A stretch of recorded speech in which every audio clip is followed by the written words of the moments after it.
So when you do start working for NASA, is that mainly what you're going to be focusing on, is their communication systems? Well, it's a little bit of a change for me. So what I have worked out is if I'm successful in winning the next contract that I'm working on, I'll be on site at Kennedy Space Center helping with the Commercial Crew Program.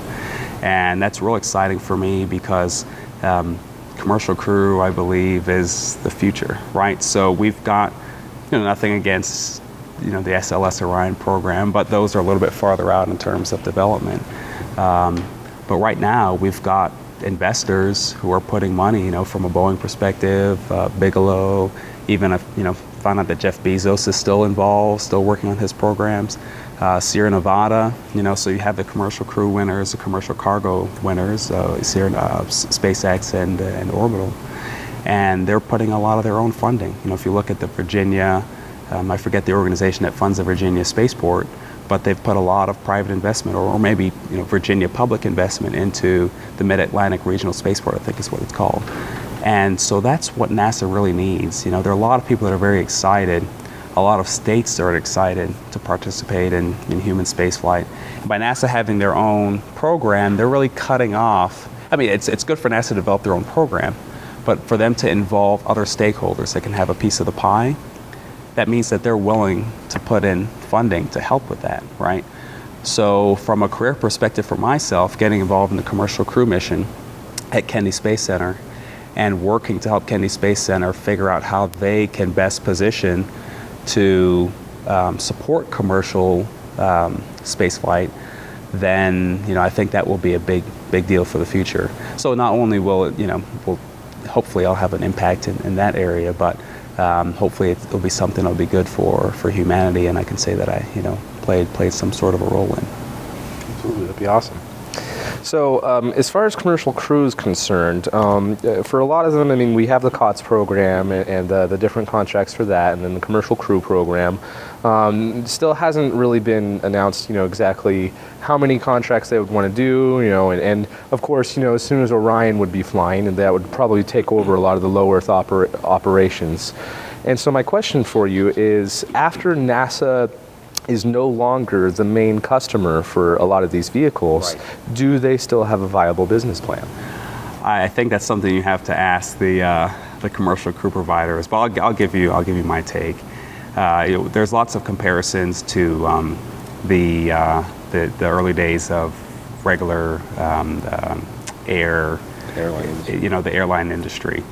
You could also say that it goes back to the days of exploration, 1492, with Christopher Columbus getting on board, having to go to different, he was Italian, and he went to the Spanish and the Portuguese and back to, all sorts of stuff to try to figure out who would sponsor his trip. And then he comes back, and then everyone says, wow, look at that, there's gold, somewhere else or something like that. Well, it probably didn't go exactly like that. But what happened, in those days, and what happened in the days of the early airlines, is that an exciting capability or an exciting destination was discovered, right? And then in the beginning, it's hard to kind of get it moving. It's like a train, and you've got one person pushing a heavy train, right? But then, once it starts moving and other people start getting involved and start pushing, then it can build up momentum. And I think that's kind of where we are right now. Right now we're in the era of government-dominated spaceflight. And with SpaceX being successful on the 2 cargo missions, I guess one was a test flight, and then you've got the cargo mission that's going on right now. It's very exciting, and what it's doing is it's getting the public involved, right? So you're going to have students, you're going to have people who want to invest, you're going to have people who want to go, so you're going to have a wave of people trying to get involved. And I think what that's going to do is it's going to allow other people to kind of determine what the future will be. So right now you've got Bigelow with the space habitats, but you've probably got a lot of other people that may get involved once the capability is there. Now, so your question about the number of contracts, that sort of thing, I'm not sure if right now the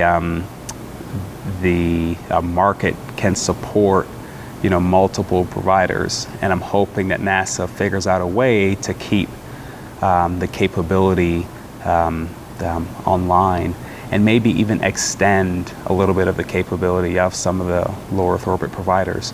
So for example, if there is one or two companies that can go beyond low Earth orbit, you may want to push those companies there. And then maybe if there's a company that wants to do servicing of like the Hubble Space Telescope, that sort of thing, maybe you try to push those companies. But I think right now the government can help create the capability because there are needs for access to low Earth orbit. Now, from an Orion perspective, my concern is that there's no plan for the destination. And what I mean is that I don't mean putting a destination on paper or writing something down and saying this is where we're going. I mean, there's no plan or funding in the budget to develop the systems that are going to go and exploit where we're going to the destination, or even arrive at the destination. So no lander, no bases, that sort of thing. So my concern as a person in the community and as a taxpayer, looking back on the Apollo program, the lander was developed in conjunction with the rockets. And so my concern is that if we start developing those destination systems far out, Orion's not going to have any place to go. And if we're just flying by, these locations, say we go to Mars, say we go to an asteroid, say we go to Lagrangian points, wherever, I'm not sure that can excite the public for long enough to be able to build those destination systems. So I'm hoping that NASA figures out a way to start getting funding for those destination systems. Now NASA has a flat budget. We're moving into an environment where we've got large debt and deficits, and people are still hurting. People are still trying to figure out how they're going to put food on the table. So why would our industry why would people want to support our industry? Well, I think if you look at the Mars Curiosity, MSL, if you look at the excitement that the shuttle program created, people believe that we're doing great things in NASA and in human spaceflight. And they also think that we're doing it with more money. So if the American public, if the world thinks that NASA's getting all this money, that means that we're actually doing well with the funding that we have. And people will say, oh yeah, there's a lot of waste, but the American public doesn't perceive that. And even if they think that there's waste, they think that we're getting a bigger budget anyway. So I think that there's room to push a little bit to say, hey, NASA is an organization that engages the public, engages the American public, engages our international partners, engages humanity, engages children, engages retirees, and is exciting. So let's see if we can push a little bit to do the things that the public wants us to do, which is to go and explore.